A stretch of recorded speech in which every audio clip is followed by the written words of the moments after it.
आज Doubtnut app download करें। Doubtnut पर अपने सभी गणित, रसायन विज्ञान, भौतिक विज्ञान और जीव विज्ञान के डाउट्स का करो सफाया। बस प्रश्न की फोटो खींचो, एक ही प्रश्न को क्रॉप करो और तुरंत वीडियो सोल्यूशन पाओ।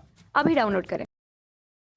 इस क्वेश्चन में हमें दिया कि एक वस्तु विरामावस्था से 5 सेंटीमीटर प्रति सेकंड स्क्वायर के एक समान त्वरण से एक सरल रेखा में चलना आरंभ करती है। कितनी देर में वस्तु का वेग 50 सेंटीमीटर प्रति सेकंड स्क्वायर हो जाएगा तथा वह वस्तु इतने समय में कितनी दूरी तय कर लेगी, ये हमें बताना है। तो हमें क्या बताना है कि कितने समय में, पहला बताना है समय t का मान बताना है, कितने समय में वस्तु का वेग 50 सेंटीमीटर प्रति सेकंड स्क्वायर हो जाएगा। दूसरा बताना है कि इतने समय में, जब हम समय निकालेंगे उसके बाद इतने समय में वस्तु द्वारा कितनी दूरी तय की गई, यस का मान हमें बताना है। तो इस क्वेश्चन में हमें दो चीज़ बतानी है। हमें गिवन क्या है, एक वस्तु का विरामावस्था से त्वरण दिया है, ए का मान दिया है हमारा 5 क्या है सेंटीमीटर प्रति सेकंड स्क्वायर। तो यहाँ से आप याद रखिएगा क्या है, 5 सेंटीमीटर प्रति सेकंड स्क्वायर हमें त्वरण दिया है। ठीक, आरंभ करती कितनी देर में वस्तु का वेग, ठीक, विरामावस्था से स्टार्ट करती है। यहाँ देखेंगे विरामावस्था इंपॉर्टेंट, इसको अंडरलाइन करेंगे। विरामावस्था मतलब कि उसका प्रारंभिक वेग 0 रहा होगा। ठीक, अंतिम वेग हो जाता है, क्वेश्चन में दिया अंतिम वेग उसका हो जाता है 50 सेंटीमीटर प्रति सेकंड। ये हमारा क्या है, अंतिम वेग है 50 सेंटीमीटर प्रति सेकंड। यहाँ पे क्या है 50 सेंटीमीटर प्रति सेकंड स्क्वायर है, तो ये गलत है। सिर्फ वेग होगा तो उसका मात्रा क्या होगा, 50 सेंटीमीटर प्रति सेकंड होगा। अब हमें यहाँ पे स्क्वायर नहीं आएगा, सिर्फ क्या होगा 50 सेंटीमीटर प्रति सेकंड, ये हमारा वेग हो जाएगा। अब क्वेश्चन में हमसे पूछा है कि कितने समय बाद वस्तु का वेग 50 सेंटीमीटर हो जाएगा जब वो विरामावस्था से चलना स्टार्ट करती है, और उसका त्वरण हमें दिया है। तो न्यूटन के पहले समीकरण से v बराबर क्या हो जाएगा हमारे पास, u प्लस at से, इस समीकरण से हम निकाल सकते हैं कि कितने समय बाद जब कोई वस्तु विरामावस्था से चलना स्टार्ट करती है। मतलब कि यहाँ से अगर हम चित्र बनाएं तो आपको ज़्यादा समझ में आएगा। एक वस्तु थी, अभी यहाँ पे इस तरह से हमारे पास एक वस्तु थी, ठीक, अभी इसका वेग क्या है, ये इसका वेग 0 मतलब ये स्थिर रखी हुई थी। अब इस वेग में क्वेश्चन में कहा जाए इसको 5 सेंटीमीटर प्रति सेकंड का अगर हम त्वरण दे दें, मतलब इस दिशा में बल लगा दें, त्वरण दे दें, त्वरण बराबर क्या है 5 सेंटीमीटर प्रति सेकंड स्क्वायर का इसको त्वरण दे दिया जाए, तो ये क्या होता है, इसका वेग बढ़ करके क्या हो जाता है, यहाँ पे वस्तु चली आती है और इसका वेग बढ़ जाता है। इस समय इसका वेग हो जाता है हमारे पास, क्वेश्चन में दिया है 50 सेंटीमीटर प्रति सेकंड।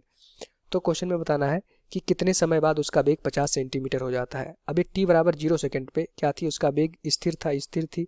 अब t बराबर t सेकंड में हम मान लेते हैं, t बराबर t सेकंड में वस्तु हमारा यहाँ पहुँच जाती है, और वस्तु कितनी दूरी चल लेती है, ये s दूरी चल लेती है। ठीक, हमें ये दूरी का मान भी बताना है कि इस समय s दूरी चल लेती है और उस समय उसका वेग क्या हो जाता है, t बराबर t सेकंड में 50 सेंटीमीटर प्रति सेकंड हो जाता है। तो हमें ये बताना है कि जब वस्तु हमारी प्रारंभिक स्थिति से चलना स्टार्ट करती थी, जब उसको हमने त्वरण दे दिया 5 सेंटीमीटर प्रति सेकंड स्क्वायर का, तो उसका वेग बढ़ रहा है।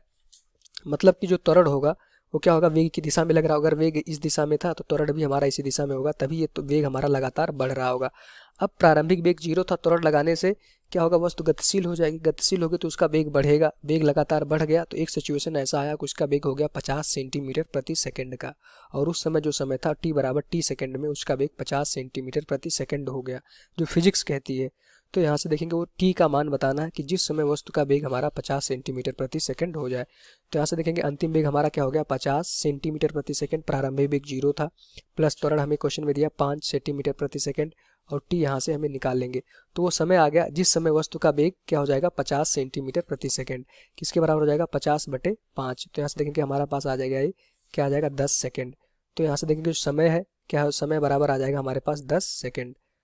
यहाँ से समय सेकंड में था, ये हमारा क्या है, समय सेकंड में था, तो ये हमारा जो समय आएगा वो भी क्या होगा, सेकंड में ही आएगा। तो पहले पार्ट का आंसर आ गया 10 सेकंड में। अब यहाँ से देखेंगे कि वस्तु प्रारंभिक अवस्था से चलना स्टार्ट कर दी थी विरामावस्था से, ठीक, और 10 सेकंड बाद वस्तु द्वारा चली गई दूरी हमने मान रखा है यस। तो दूसरे पार्ट में हमसे पूछा गया है कि चली गई दूरी बताइए इतने समय में, मतलब 10 सेकंड में वस्तु द्वारा चली गई दूरी भी हमें बताना है। तो यहाँ से देखेंगे 10 सेकंड, दूसरा पार्ट का हम आंसर निकाल रहे हैं। ये हमारा क्या था, पहले पार्ट का आंसर था। दूसरे पार्ट का आंसर चली गई दूरी निकालनी थी 10 सेकंड में, तो ut प्लस हमारा क्या हो जाएगा, हाफ at स्क्वायर। अब यस हम ये दूरी निकालना था। प्रारंभिक वेग u हमारा क्या होता है, प्रारंभिक वेग, प्रारंभिक वेग क्या है, वस्तु का 0 है, तो ये हमारा पूरा टर्म क्या हो जाएगा 0।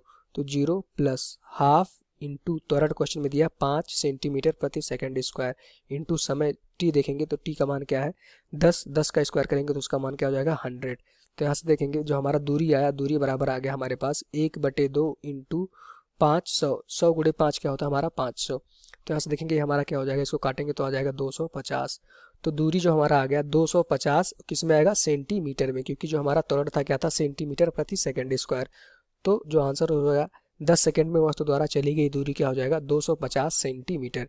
यही अपना क्या हो जाएगा, आंसर हो जाएगा इस क्वेश्चन का।